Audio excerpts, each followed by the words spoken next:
Welcome to No Compromise, where faith and reason fuse in conversation. Jenny and I continue our conversation on the Christian Atheists series on Hegel.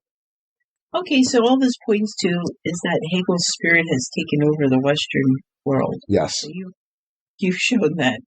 Now, can you take a moment to tell us who you might say is or are today notable Hegelians, so we can put in our mind like faces? Okay. Yeah, Marx is Hegel's most famous pupil, immediately following him. So when we talk about dialectical materialism, which is Marx's socialism, that is a direct Hegel reference. And ever since then, his influence has permeated, especially academia on the left. And all socialism, including National Socialism, not the Nazis, is a direct descendant of Hegelian thinking. Okay, so if these Hegelians failed in their ideologies, then why do you say that Hegel is so influential? Right. Because all of them have failed. Right. We say that Marx has failed, his dialectical materialism failed because of specific predictions that he made. The Marxists will now say, yes, that wasn't right. It didn't pan out like Marx thought it did. But neither Marx nor Hegel has really gone by the wayside. It's that their ideas have moved forward in a veiled form and passed into common culture and understanding. Right. The whole oppressor-oppressed dichotomy is based on Hegelian thinking, Marxist thinking. And that is what constitutes the woke agenda in today's world. In many ways, it constitutes the environmentalist movement. Yeah. Right. This whole idea of the climate change thing is really deeply, profoundly Hegelian in its origins. Okay, so in the episode, you say it's twofold. That would be that the influence of Hegel is twofold. Yeah, yes, that would be based on two things. Those would be his narrative logic and his metaphysics. So I guess we'll get started talking about the narrative logic. Okay. That was. And as we talk about the narrative logic, we'll come to understand that there is really no distinction between Hegel's logic and his metaphysics. In this episode, you contrast Aristotle's logic with Hegel's logic. Yes. That's the best way to understand the difference between the two. Why is this a big deal? Like, what's the big deal? If somebody who doesn't know, I mean, you've heard of Aristotle and you might have studied in high school or something. Right. What's the big deal? So, logic is the way that human beings reason. Well, that's one of the ways of thinking about the way that human beings reason. And when we say that someone is logical, we mean that as a compliment, that they're reasoning properly. Right. Usually when we are using that type of language, we're saying that they're using Aristotelian logic. Okay. That they're honoring the sort of laws of logic that Aristotle formulated, like the law of non-contradiction, which is the primary one. So in this episode, you contrast Aristotle's logic with Hegel's logic. Why is this a big deal? Like, who is Aristotle and what does his logic have to do with us today? That's what I mean. Like, what is it important to us today? It's vitally important because it is the basis of all of Western culture. It is how we think and how we reason properly. So basically, it's the logic of science, the logic of math. Right. It gives us all of our Western culture, this structure of reasoning. Okay. So in the episode, did you mention the law of contradiction? Yeah, the law of contradiction is one of the fundamental laws of logic as Aristotle codified it. Right. And can you say what that is? Sure. The law of contradiction tells us that a thing cannot be both true and not true at the same time. Okay. So in this episode, lots and lots and lots of words, you say Hegel, on the other hand, believes that things can be true and untrue at the same time. Yes. Right. Okay. In fact, so Hegel actually throws out one of the fundamental laws of reasoning that Aristotle codified. He says, no, it's not true. Okay. And you said not only is he say it's allowed, but he said he encourages it. Oh, yeah. In fact, for Hegel, contradiction is the driver of change. It is what makes his logic move forward. So Hegel's logic is a logic of narratives, of stories. It tells how things can both be and not be, the same thing at the same time. Okay. So you can think of Aristotle as sharp definitions Yes. and Hegel as fuzzy boundaries, Right. would you say? Right. So in Aristotle's logic, a thing is what it is and not another thing. So it's sharply defined. Mm-hmm. When we call a dog, that means there are clear boundaries of what a dog is. Mm-hmm. When we talk about a dog in Hegel's term, a dog is much fuzzier because it's not just a dog. It's also a collection of all the other animals put together in a particular way. And so a dog doesn't have rigid boundaries. Right.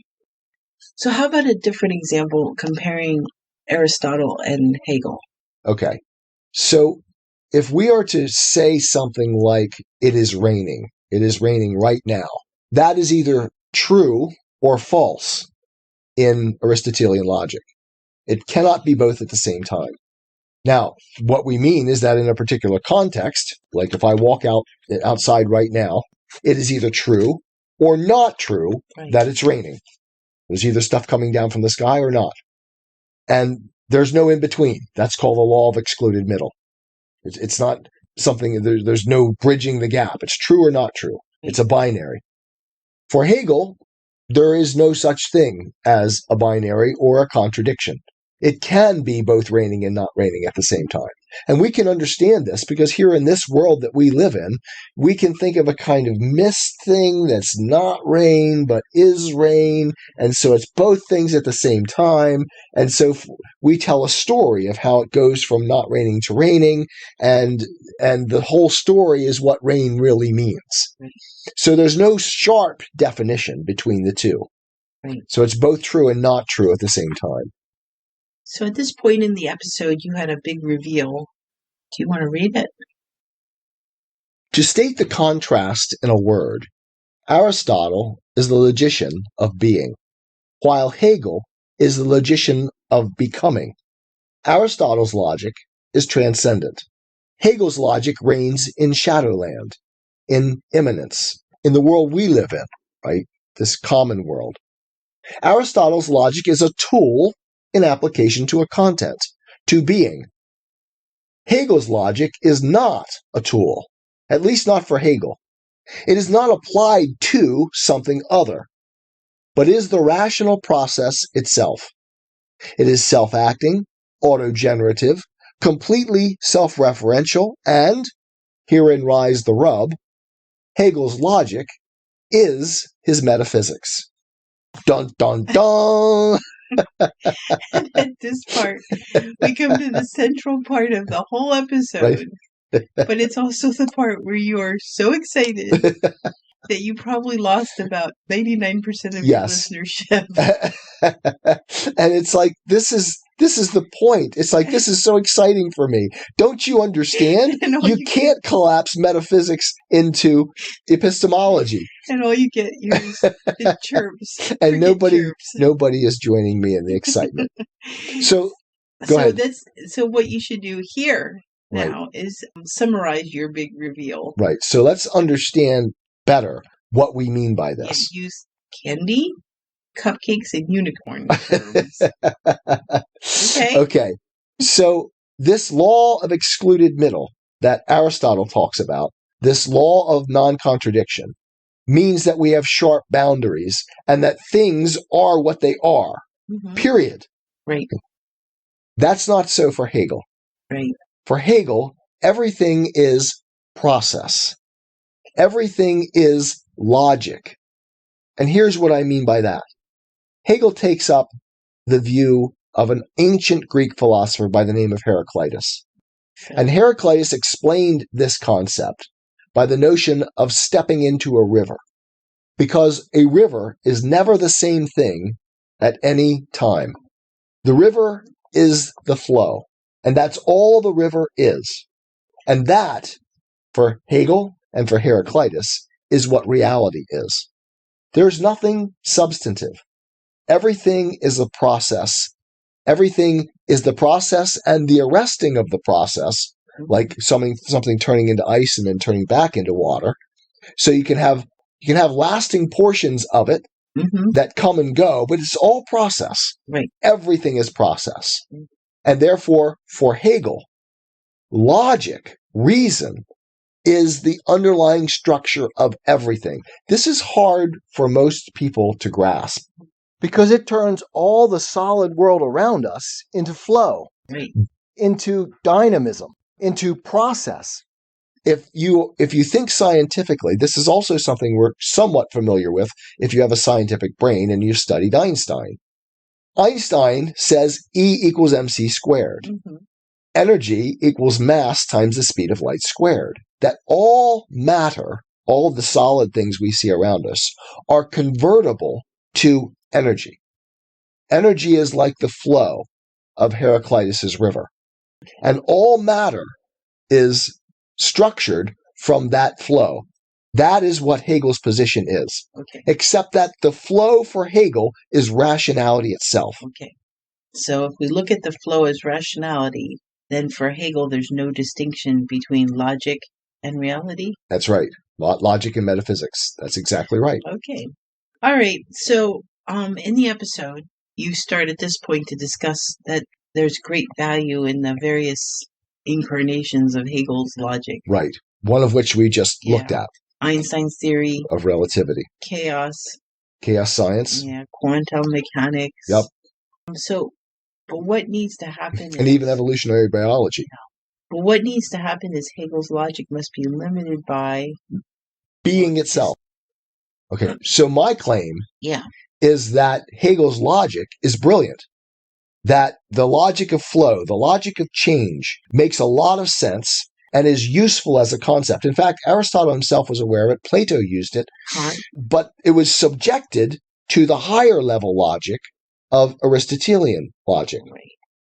So we were aware of that logic, and it was a sort of subsection of the logical world.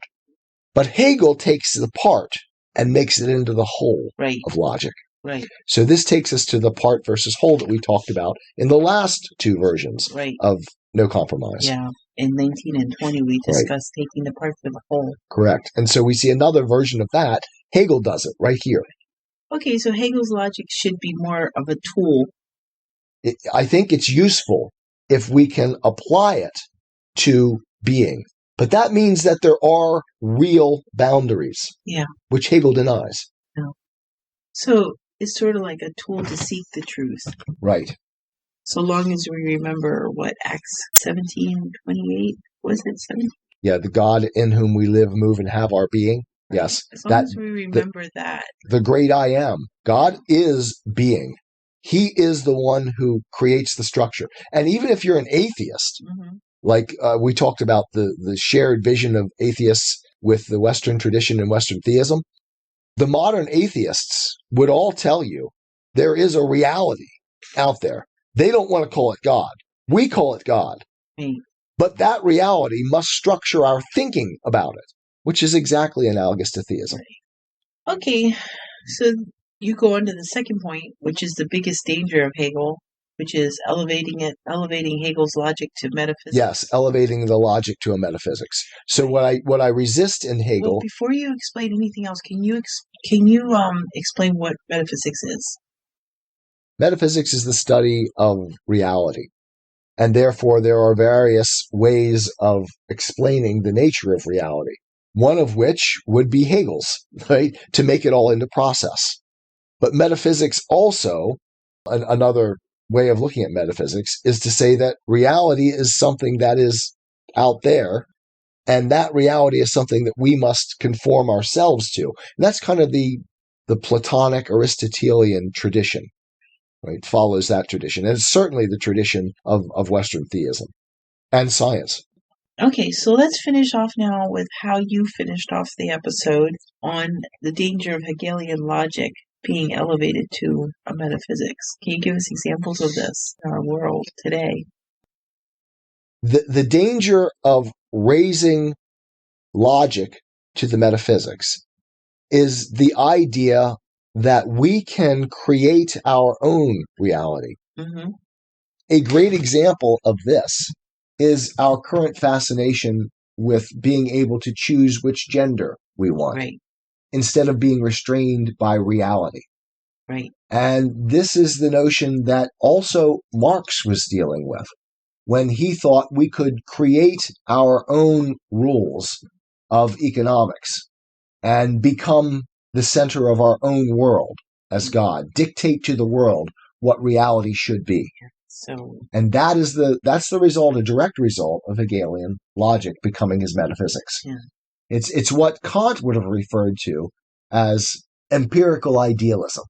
Okay. The idea that the mind can shape reality Okay. instead of being subject to it. All right.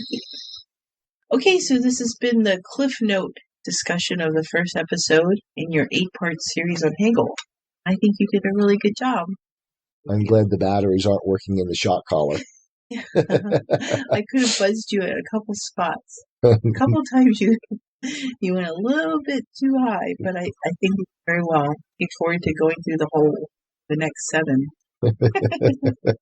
So remember, everyone, if you want to hear the original talk on Hegel, you want to start with episode 35. It's really dense, but the nice thing is it's short. It's only about 15 minutes long. And I think this provides a pretty good explanation of what's going on in that episode if it's a little too dense. Yeah.